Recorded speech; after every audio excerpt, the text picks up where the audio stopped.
everyone. I am Dr. Jessica Knox. It is my pleasure and honor to be here with you this afternoon or morning, wherever you may be joining us from. I am in Oakland, California, so I will bid you all a good morning, I suppose. So let's see, we'll get started with my slides. Hopefully you can see these. I am here to speak with you today about cannabis pharmacology. And I am positioned to talk to you about this topic because I am a physician specializing in the care of the endocannabinoid system, which you just spent the hour learning all about, and in the provision of cannabinoid medicine. And I don't do this work alone. I have the pleasure of working with my entire family. I am one of 4 doctors in my family, all conventionally trained in the Western medical model. We all hail from different medical backgrounds, from emergency medicine to anesthesia to family and integrative medicine. And I myself was formally trained and am board certified in preventive medicine, which is a primary care and public health specialty.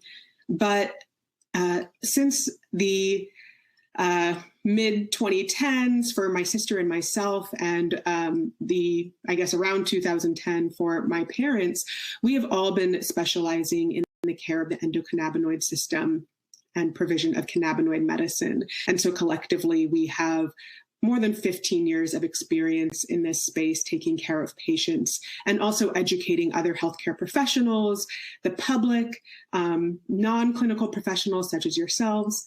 And we're joined also by my brother. He's in the middle of this photo here. He is the one lawyer in the family, so my mom loves to call him our out lawyer, and his wife, who is a small business consultant. And we all work in this cannabis space. So this is really a family affair, a family business for us. And I'm excited to be here with you today to talk about some of what I specialize in. And we'll be focusing, as I said today, on pharmacology. Pharmacology is the branch of medicine concerned with the uses, effects, and modes of action of drugs. We can further break pharmacology down into 2 buckets, pharmacodynamics and pharmacokinetics. Pharmacodynamics is the study of what a drug does to the body. So in this case, what cannabis does to the human body. And pharmacokinetics is the opposite. It's the study of what the body does to the drug. How does the body handle this drug once it's introduced into the system? Now, you may be wondering, I'm not a doctor, or I'm a doctor, but you yourself might be wondering, I'm not a doctor.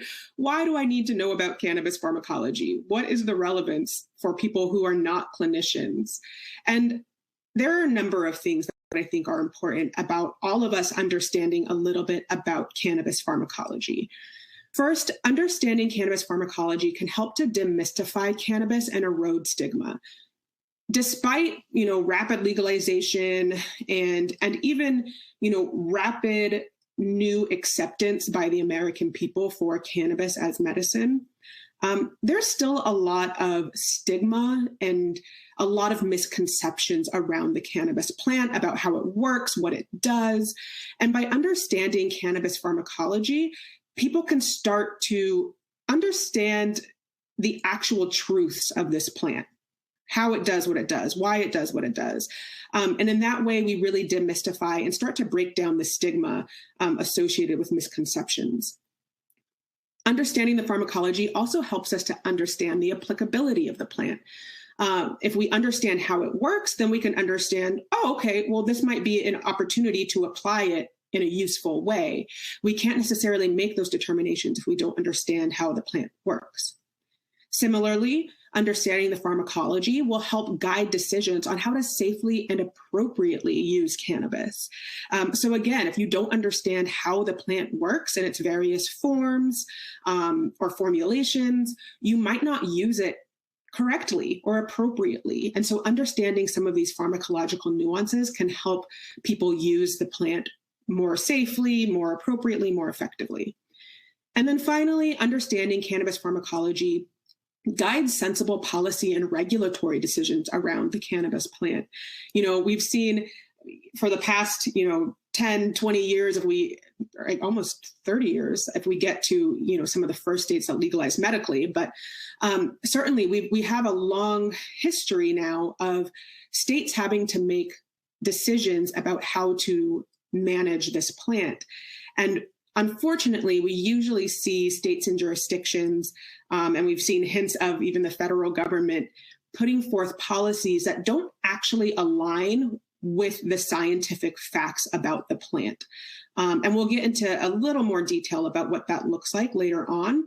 But this is the final reason why understanding pharmacology can be helpful, because it will guide policy and regulations that make sense. So with that, let's get into the pharmacodynamics. So the first thing to know is that the cannabis plant is what we would call a polypharmaceutical botanical. It contains more than 400 pharmacologically active ingredients, from phytocannabinoids to terpenes, flavonoids, alkaloids, hydrocarbons, fatty acids, nitrogenous compounds, carbohydrates. The list goes on and on. But in one single cannabis plant, you will find over 400 pharmacologically active ingredients. And that is quite different from the isolated monomolecular or even duomolecular medicines that we are used to in the sort of conventional pharmaceutical model. So whereas I might prescribe aspirin to a patient and they're going to be getting that active salicylate and whatever other inactive ingredients might be in there, if I recommend cannabis to a patient, they're going to get, again, 400 active ingredients that all impact how that plant is going to work in their body. And before we go further into the pharmacodynamics, I want to just take a step aside to review a little bit of terminology, because I think it's just important for us to be on the same page as far as language goes. We want to develop a common lexicon when we talk about this plant. And so it's really important for folks to know that cannabis is cannabis, right? We have lots of different words for it, including hemp and marijuana and, many other popular terms. But the fact of the matter is, all of these plants are referring to the same Cannabis sativa L plant. And as I just said, the plant can have 400 different pharmacologically active ingredients in it. And the cannabis plant can come in all kinds of varieties based on the mix of those phytochemicals that are present. And we can choose to categorize the plant, theoretically on the basis of any one of those phytochemicals. Of course, we generally choose to categorize the cannabis plant according to its THC content. And that's what we use here, right? When we talk about hemp and marijuana in the United States, those are non-scientific regulatory designations. And I want to emphasize, these are non-scientific. They're simply words. They're language that we use to describe different types of cannabis. And in the States, we're using these to refer to the THC concentration. And we, in the United States, have very arbitrarily determined that 0.3% THC is the cutoff that we use to differentiate hemp from marijuana. But again, both of these plants are still cannabis. And to really hammer home just how arbitrary this designation is, I always like to share with people that in the EU, as well as the World Health Organization, they actually use 0.2% THC as their cutoff to differentiate between hemp and marijuana. So scientifically, these two different words don't mean anything different, but in a regulatory framework, hemp and marijuana are used to refer specifically to THC content. And, there are reasons why that is, which we will get to, but let's dive a little bit deeper into some of the active ingredients of cannabis, starting with the two major phytocannabinoids. And you've probably heard of both of these, THC or tetrahydrocannabinol and CBD or cannabidiol.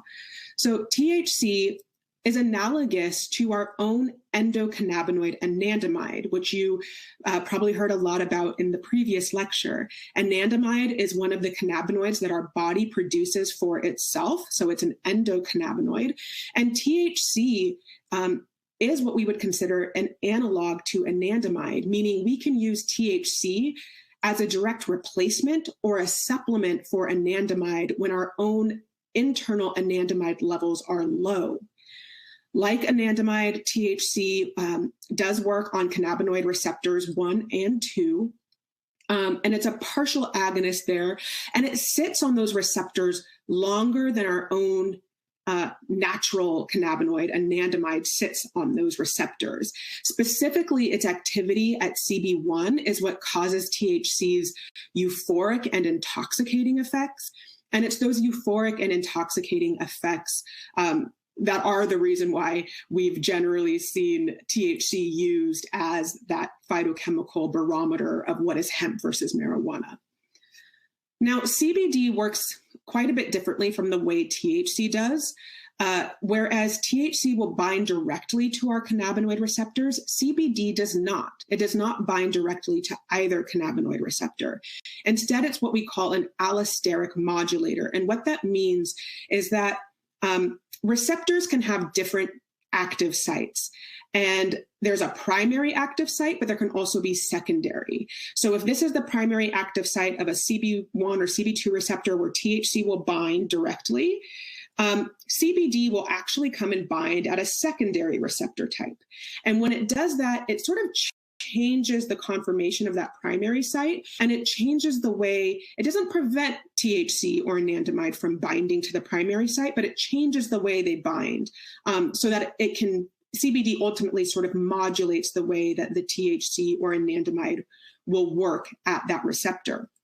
Another really important mechanism for CBD is it blocks the breakdown of anandamide.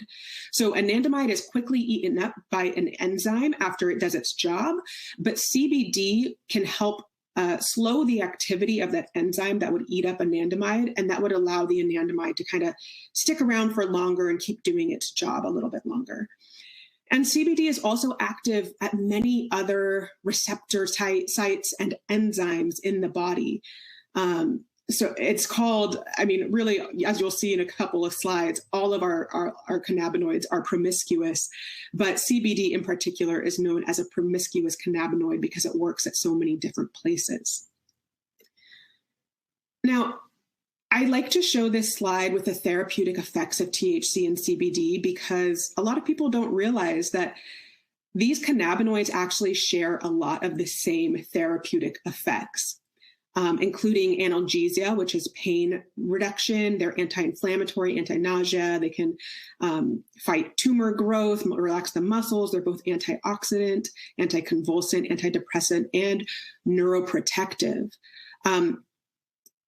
It's also important to note that both of these cannabinoids are psychoactive. So it's very common to hear, oh, THC is the only psychoactive cannabinoid, or CBD is good because it's not psychoactive.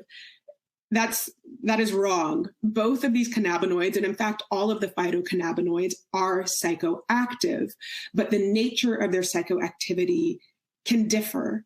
So THC is one of the very few intoxicating cannabinoids. And I made a little asterisk on this slide for psychoactivity, and I've tried to highlight in the therapeutic effects the different effects that would actually be considered psychoactive. The anticonvulsant and antidepressant effect provided by both THC and CBD are a nod to their psychoactivity.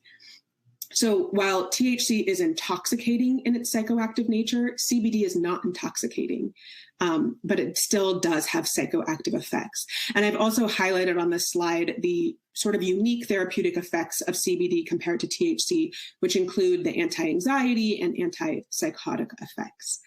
And if you're wondering how is it possible that these two cannabinoids can do so many different things, this is a quick snapshot of a partial explanation of why.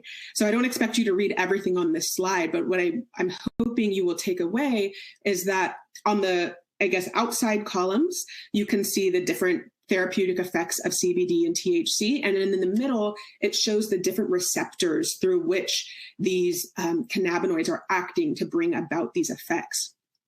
And in the dark gray in the very middle of the chart are the CB1 and CB2 receptors, but above and below those, there are all these non-cannabinoid receptors that both of these promiscuous molecules work upon.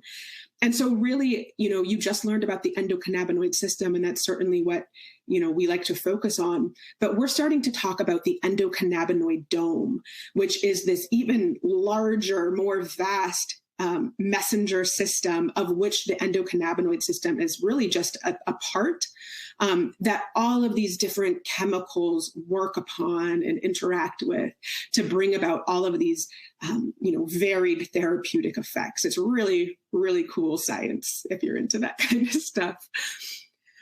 And whenever we talk about therapeutic effects, we have to talk about the flip side, the potential side effects.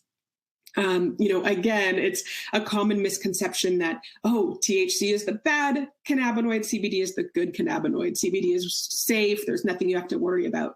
CBD too can have side effects. So starting with THC, we see a list of side effects here that are common when THC is used in amounts higher than what an individual can tolerate. The good thing, or the thing that's important to know about these side effects, is that they're self-limiting. They will last only as long as whatever method the consumer used to get the THC into their body. So they're time-limited effects. When we get to the CBD side effects, it's important to note that most of these side effects we actually only learned about, particularly the liver toxicity, we only learned about through the drug trials for Epidiolex. If you don't know what Epidiolex is, it is the only, currently the only cannabis-derived CBD product that is FDA approved as a prescription pharmaceutical, and it can be prescribed for control of very difficult to treat pediatric seizure disorders. There are a few of them that it's approved for. But Epidiolex is essentially a CBD isolate. It's isolated CBD that, yes, comes from a cannabis plant, but it's just CBD in a solution of alcohol, sucrose, strawberry flavoring, and a couple of other things. And so it's interesting to note that we really only saw these CBD side effects when it was taken in higher doses in isolation, as opposed to, in more whole plant medicine, which again, we'll get into a little bit more coming soon. But I think what's important to know about this slide is the idea at the bottom. These side effects can be mitigated or even avoided altogether with sensible dosing and titration or adjustment of that dosing, and with high quality products. So just because these side effects are listed here doesn't mean that somebody has to experience them. If you know how to use cannabis safely and appropriately and effectively, you can avoid many of these side effects altogether. And we'll also note that this is a much more benign side effect profile than most of the pharmaceuticals that we are pretty comfortable prescribing and taking. Now, THC and CBD certainly get the most attention and have received the most research when it comes to the phytocannabinoids. That's why we consider them our major cannabinoids. They come in the most abundance in the cannabis plant. We've done most of our research on them. However, there are 140 and counting other phytocannabinoids in the cannabis plant, and all of them are pharmacologically active. So all of these other cannabinoids are often termed the minor phytocannabinoids because they are present naturally in much lower concentrations than either THC or CBD are. And also just because we don't have as much research about them. We don't have, as strong a grasp necessarily on their pharmacology or the effects they're providing. That said, we do have enough research to know some of those effects. And certainly there are some conditions for which some of these quote unquote minor cannabinoids are actually very important and could even be considered major phytocannabinoids. We know, for instance, that THCA and CBDA can be much more effective for managing nausea or even managing seizures, especially when they are combined with some THC or CBD. We know CBG can be very good for some gastrointestinal and also some like female reproductive organ issues. So these different phytocannabinoids all have their different therapeutic effects and different times in which they might be better employed than others. And certainly with cultivation, growers are starting to, sort of prioritize different cannabinoids in their grows based on what the public is asking for. So we are starting to see more CBG dominant plants or CBN dominant plants. We'll continue to see more cannabinoids gain more attention and have more sort of clinical applicability as the science continues to develop. And I don't want to spend all of our time talking about the cannabinoids because there are other really important phytochemicals in the cannabis plant to know about. The terpenes are a prime example. So terpenes are actually aromatic compounds that give flavor and fragrance to all of our botanicals, all of our fruits and vegetables and flowers and trees, and cannabis. And terpenes are pharmacologically active on their own, meaning they have their own therapeutic effects, but they can also mitigate and modulate the activity of our cannabinoids, of our phytocannabinoids. So to help kind of break that down a little bit further, I'm going to give you a few examples from the slide from the slide here. So for instance, linalool, which is here in purple, linalool is a terpene that is commonly found in lavender. Linalool provides that very characteristic scent that we associate as lavender. So if you've ever been to a spa and they're piping in lavender essential oil, it's that linalool that you're smelling. And linalool is anti-inflammatory. It's a pain reducer. It can help control seizures.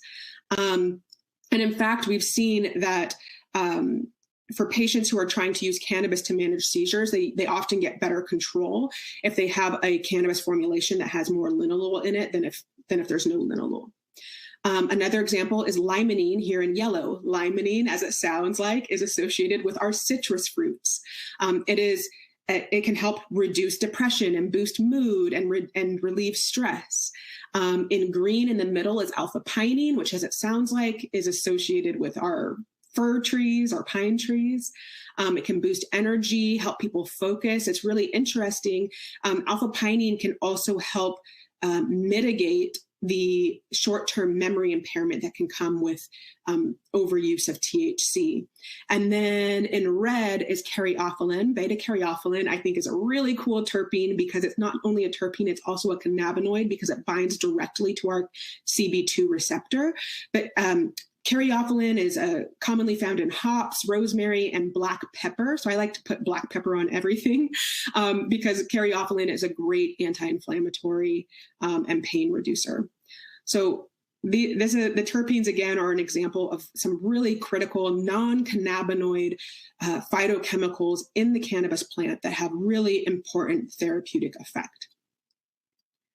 All right, so moving into dosing. Because this is really important, right? Dosing, like how much of this stuff do I use and how is it going to affect me? So what's important to know about dosing of any cannabis formulation is that there's a biphasic curve of effect, meaning as opposed to it being like a straight line up and to the right where, the higher the dose, the more the effect, we actually see this curve where at low doses, you get low effect as expected. And then as you begin to move up in dosing, you start to see more effect. That's great. So you keep increasing the dosing. But if you go too far, you can actually start to lose the effect or even get into the realm of having some side effects or toxicity if you're dosing too high. And so the goal when using cannabis, and really any medicine, is to find the minimal effective dose. You can also call this the optimal dose. This is the dose at which you are getting maximum benefit without teetering into the range of having loss of effect or side effects. And this curve is very individualized. It will look different for everybody, even if I'm treating the same issue as my sister is treating, my optimal dose might be very different from her optimal dose. This curve is different for everybody based on the tone of their endocannabinoid system. So there is no necessarily one size fits all dose for people simply based on whatever condition they're trying to manage. It really is a personalized, individualized experience to find what is the optimal dose for any one individual. The other important part to know about that curve is that curve can look different based on the sort of product that's being used. So when we think about cannabis, we think about whole plant or broad or full spectrum products, which are products that maintain the widest possible spectrum of diversity of phytochemicals as is present in the source plant. In contrast to isolate products like that Epidiolex I mentioned earlier, where it's what it sounds like, right? It's an isolated cannabinoid product. And you'll see that the curves for these different products look different. With our isolate products, they lack phytochemical diversity. And so they have this very narrow therapeutic window where you go from having an effective dose to having a toxic or ineffective dose because you've gone too high in a very narrow range. So with these isolate products, you have to be really spot on bullseye with your dosing in order to not, overdo it. And that's because they lack the phytochemical diversity. They don't have the terpenes and the flavonoids and all these other phytochemicals working alongside the cannabinoids to provide additional effect and to also provide that sort of mitigating and modulating effect. It's interesting. We often see that the isolate products, because they lack that phytochemical diversity, require higher dosing, and therefore they also come with reduced tolerability amongst patients. Now, when we talk about the broad and full spectrum and even the whole plant products, where we still maintain abundant phytochemical diversity, we have a much wider therapeutic window. So we have a much wider space to play in where we're still maintaining safe doses that aren't going to harm people. And because we have the phytochemical diversity, we typically see that these products are more effective at lower cannabinoid dosing and patients tolerate them better. So what are our takeaways from this quick discussion of cannabis pharmacodynamics? First, there are no bad cannabinoids. If you had that conception coming into today, I hope you will leave without it. There's no bad or good cannabinoids. They're just phytocannabinoids that have that are appropriate for different times or uses or applications. They're not good or bad. You just need to know when and how to use them appropriately. Dosing is highly personalized. We saw those curves, and I talked to you about how that curve can look very different for different people. And so, we might not ever have like, oh, well, the go-to dose for this condition is X milligrams of THC. It's going to be very different for different people. And some people might need much higher doses to manage their condition, while other people might benefit from very low doses. And then finally, we talked about the entourage effect. I don't think I called it that yet for you guys, but the entourage effect is referring to the phytochemical diversity that is provided by having the cannabinoids and terpenes and flavonoids, et cetera, all working together, where the whole is greater than the sum of the parts. So the more phytochemical diversity we have in our medicinal product, the better, because it's just going to be more effective. We can use lower doses. It's going to be safer. And so, thinking about applying these takeaways to some of the policies and regulations that we've seen come out or discussed, it's very common to still see THC treated as a bad cannabinoid, something that we have to be afraid of. And that is, really still rooted in the stigma, the long held stigma around cannabis. And we've seen some bad policies come out because people are still acting as if THC is all bad and doesn't have any benefit. We've also seen talks of THC caps coming out. But when we know dosing is highly personalized and some people actually need much higher doses than other people, it's not appropriate to necessarily cap THC to say nobody can access any product with THC higher than X number of milligrams, because you might actually be preventing somebody from getting the effective medicine they need.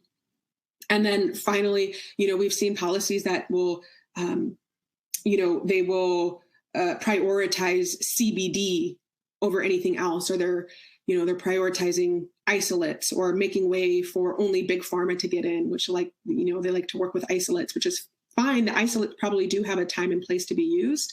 But we need to make sure that we're maintaining accessibility to the whole plant, full spectrum or broad spectrum products as well. All right, I'm going to take a quick sip of water before we move into the next half of our chat about pharmacology, which is the cannabis pharmacokinetics, how the body handles the plant. And so we'll start with the methods of administration, the different ways that people can use cannabis. A lot of people still have the misconception that the only way to use cannabis is to inhale it, to smoke it, or maybe they know you can vaporize it.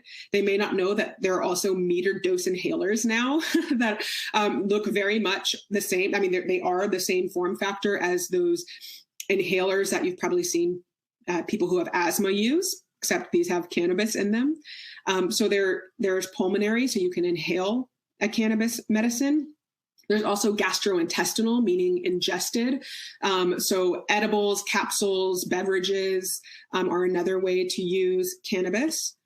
There's the transmucosal. These are things like tinctures. If you've heard of tinctures, they are transmucosal. You rub them into your mucosal, your oral lining, like your gums, or you hold them under your tongue, or you can rub them into the nasal mucosa.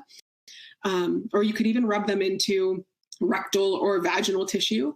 We are seeing sublingual strips. So if you guys remember those like Listerine breath strips, we have a version of that now for cannabis. And then there are suppositories that can be used rectally or vaginally as well. These are all transmucosal methods. And then, of course, there are topical and transdermal methods, our balms, creams, skin patches, that kind of stuff that we apply to or through the skin. So there are many different ways to use cannabis. And people might choose to use these different methods for many different reasons, some of which we'll get into here. All of these different methods have different parameters of how they work in the body that might cause somebody to choose one over the other, or to even combine multiples together. So one thing we think about is onset. How quickly is this method going to take effect? And the quickest way to use cannabis, or the quickest way to feel its effects, is through inhaled methods. When you inhale cannabis, it works very quickly, generally within 3 to 10 minutes, but really a lot of people will feel the effect of inhaled cannabis in less than 1 minute. So if somebody needs to get really quick effect because they're having, a lot of anxiety that they want to get on top of really quickly, or they're just having major pain, they might want to inhale cannabis to get some quick effect. Whereas, these other methods don't work quite as quickly. Transmucosal is still pretty quick, 10 to 45 minutes if we look at the transmucosal and suppository. Ingested, the GI method, very slow, 90 to 120 minutes or even longer. And it's also very variable. When we ingest cannabis, how quickly it takes effect is affected by, what did we just eat? Have we eaten something fatty recently that'll make it be absorbed more quickly? Is our gut healthy? But then we can also think about duration of action. How long will this method last?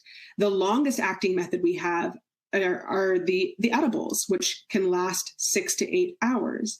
That can be really useful if you're trying to get all night relief so you can sleep through the night. Or if you're trying to get all day relief because you don't want to dose multiple times throughout the day to stay on top of whatever symptoms you're trying to manage.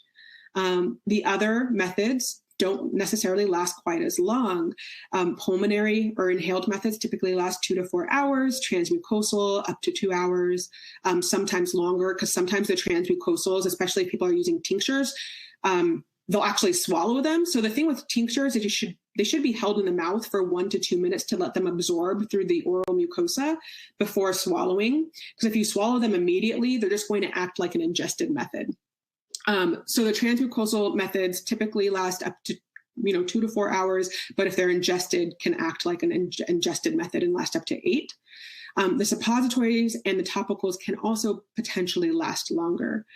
But again, like, it's important to know these nuances, because a lot of people don't realize, you'll probably hear horror stories from people, right? Like, of that time they had a cannabis cookie or a brownie at a party, and they felt terrible for 2 days. And that's because people don't realize, number one, the edible methods or ingested methods can take a long time to kick in.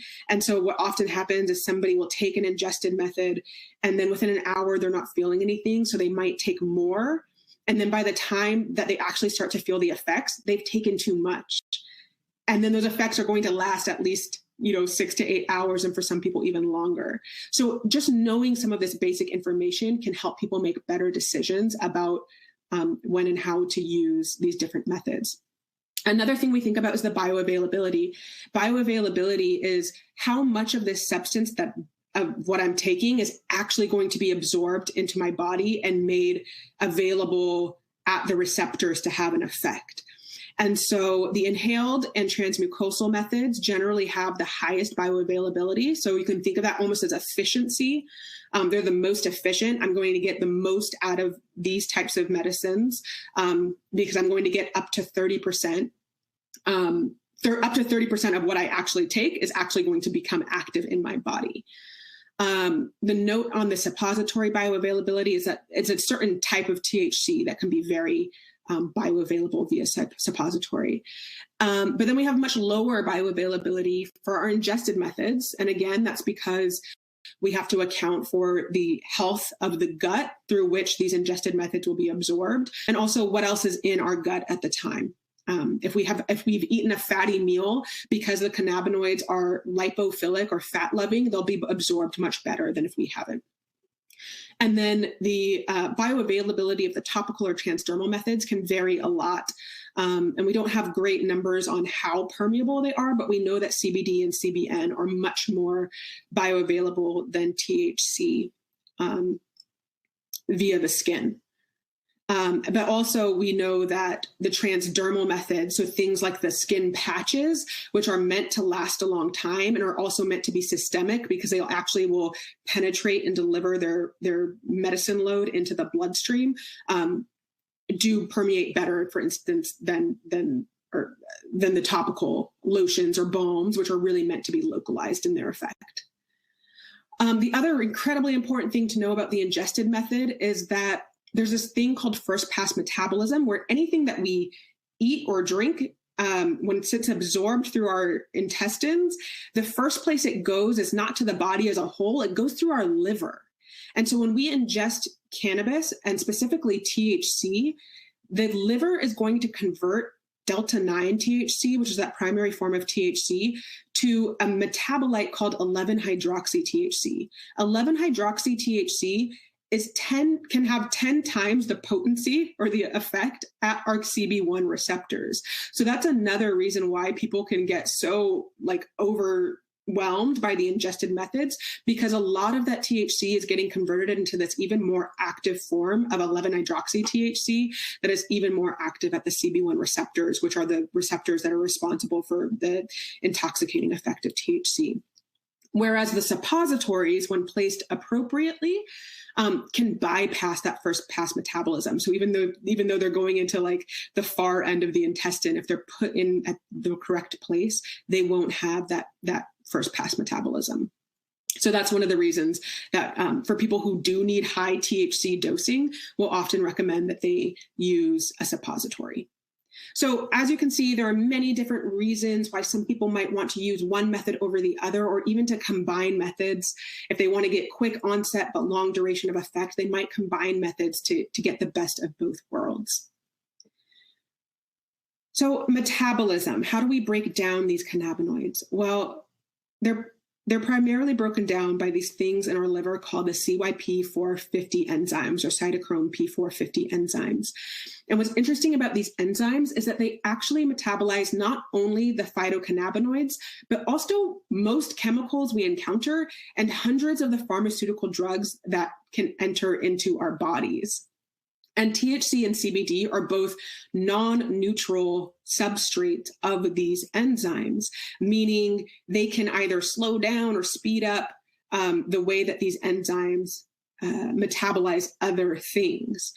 And CBD in particular, we know is a potent competitive inhibitor. So, I mean, that's what it sounds like. It will inhibit two of the specific CYP enzymes that are responsible for metabolizing at least 25% of all pharmaceuticals.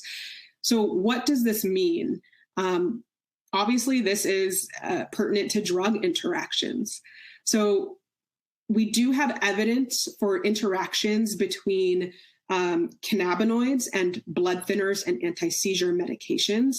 Like when people have done research studies and looked at how blood levels change with the application of cannabinoids, we see that the application of the cannabinoids can change the drug levels of blood thinners and seizure medications. However, fortunately, this appears to be more of a theoretical concern than a clinical one, meaning in clinic, in the real world, we don't see a lot of evidence of these interactions causing meaningful impact on patients. That said, whenever we have a patient who is on blood thinners or seizure medications and they're adding cannabis, it's a good idea to monitor the blood levels of their other medications if we can, to see how those change, if they change, so that we can adjust things as necessary. So being aware that these interactions are possible is critically important to safely using cannabinoids, even CBD, which again, most people assume is just totally safe. It's available almost anywhere these days. You can get it, at your smoothie bar or at the gas station or the drugstore, and people are just adding CBD. But there is this potential for drug interactions that people should be aware of.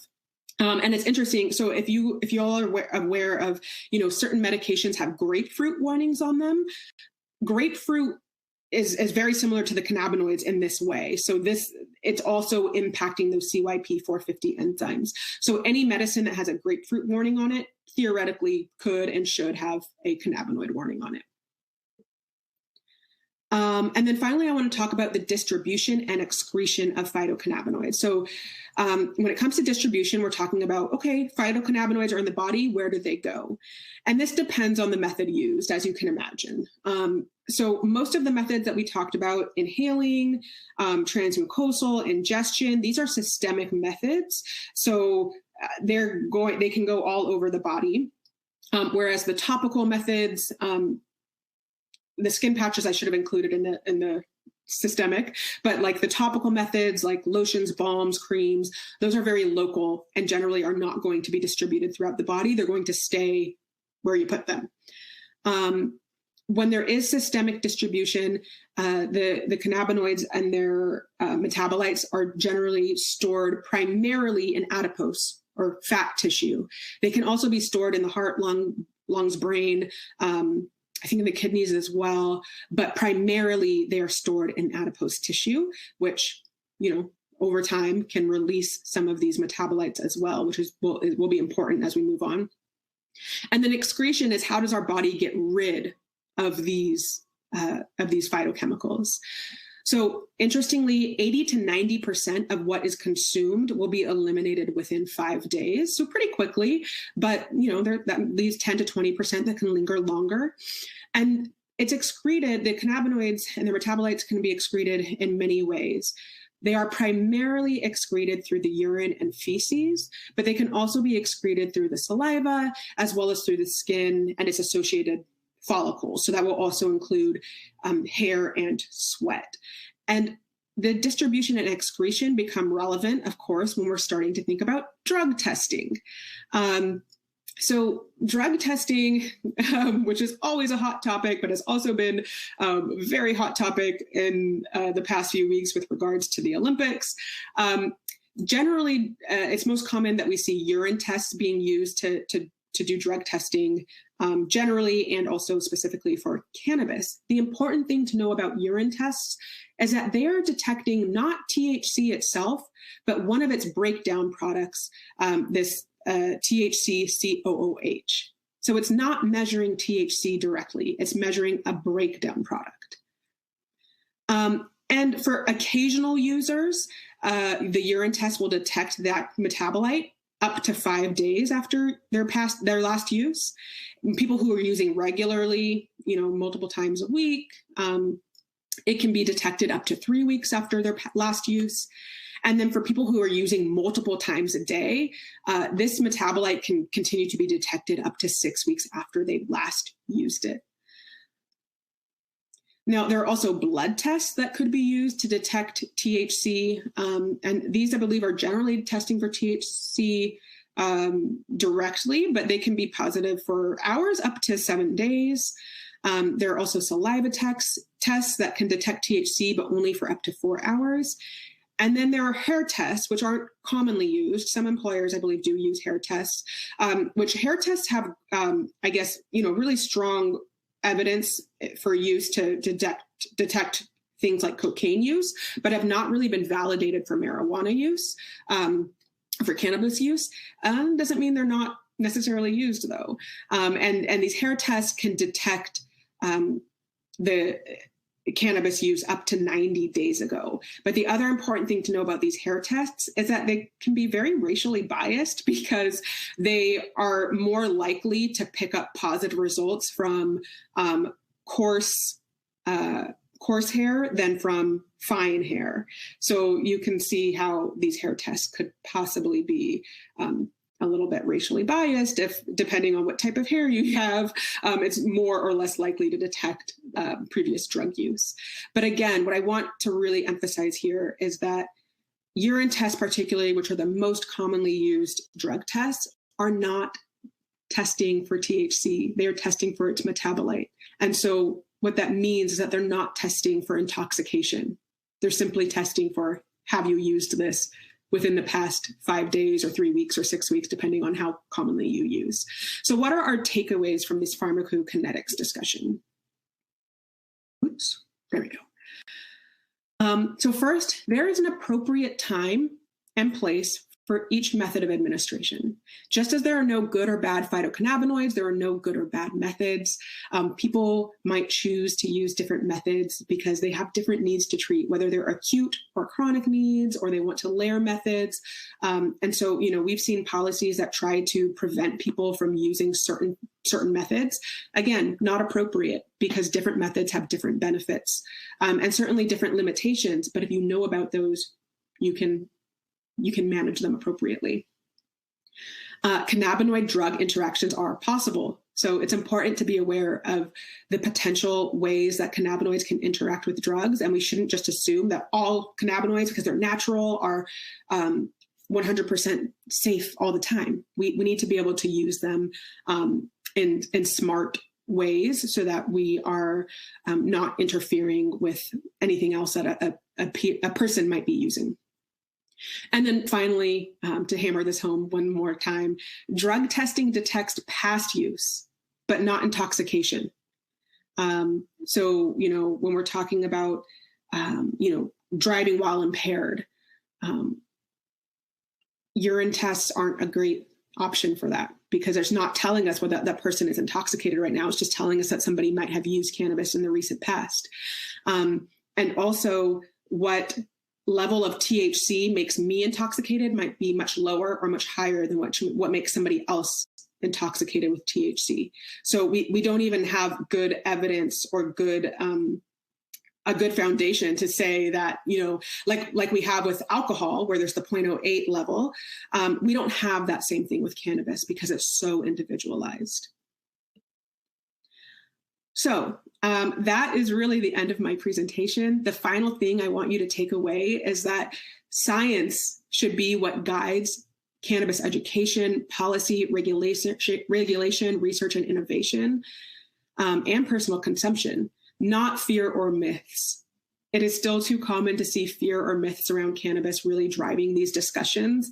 But in fact, we have plenty of science upon which to build these conversations and decisions that would ultimately serve the public much better.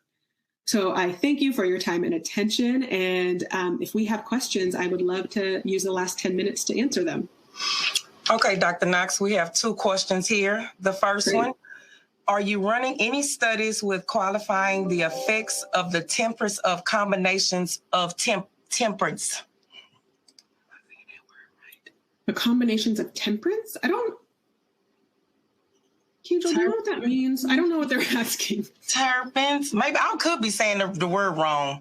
Is it terpenes? Oh, the terpenes? Terpenes. Okay, sorry. Yeah, great. Can you repeat the question now that I'm on the same page as you? We're going to get this together. Okay. Are you running any studies with qualifying the effects of the terpenes or combinations of the terpenes? ? Ooh, I do. I love that question. So that's really interesting. I have not seen much research that goes about quantifying terpenes and their effects.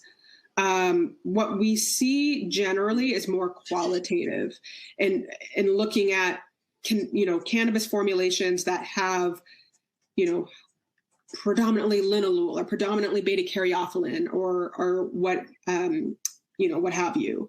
I haven't seen research that is, pegged to like, oh, we want to make sure somebody's getting 10 milligrams of linalool or 5 milligrams of beta caryophyllene or limonene. What we generally know about these phytochemicals is a little goes a long way. And so we're often talking about, it can be considered microdosing. So like if you're looking at a cannabis formulation and ideally, so this is another thing that changes state by state.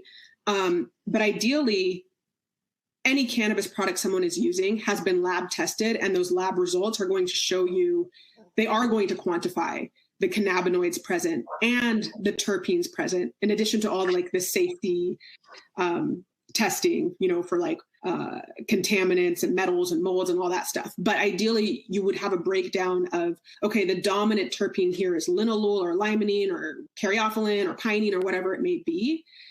And generally, just knowing that that's the dominant terpene is enough to know you're going to get some effect from that. Because, I haven't seen, it's an interesting question, though, so I'll go look, but I haven't seen any, quantifiable, prescriptive sort of like, for this condition, use this much of this terpene. Okay, Dr. Knox, and the final question. Are there any plans to start educating the public through advertisement the many medical benefits of cannabis? ?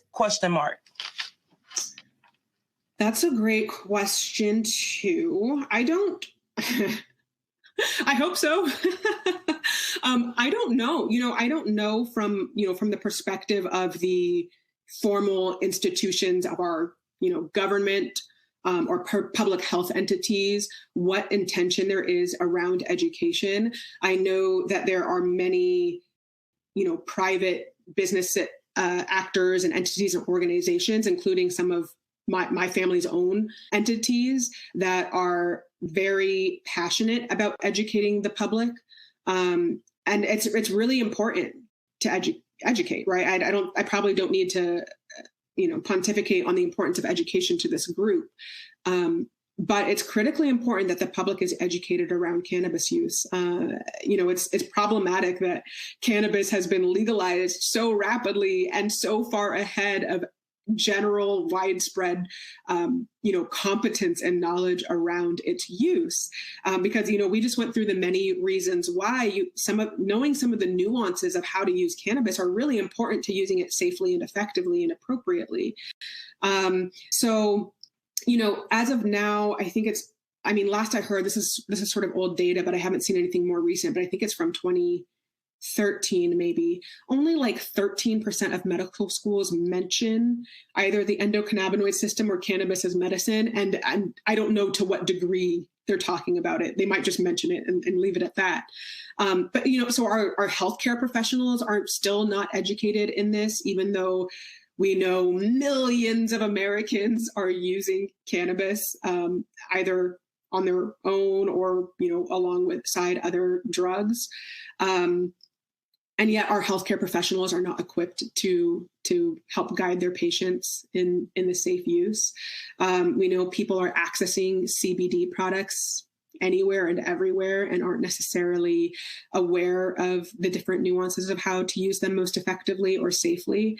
And so, it is right now predominantly led by private organizations, the effort to educate the public, not only so that they can, safely and effectively use these products, but also so that they can advocate for sensible policy and regulation, advocate for, maintenance of accessibility to full spectrum and whole plant products, maintain their ability to grow their own cannabis medicine, and to pressure even, cannabis product and hemp product manufacturers to produce products of high standards with high quality.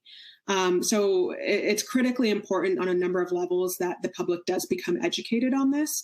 But I'm afraid right now it is primarily, private efforts that are going towards that.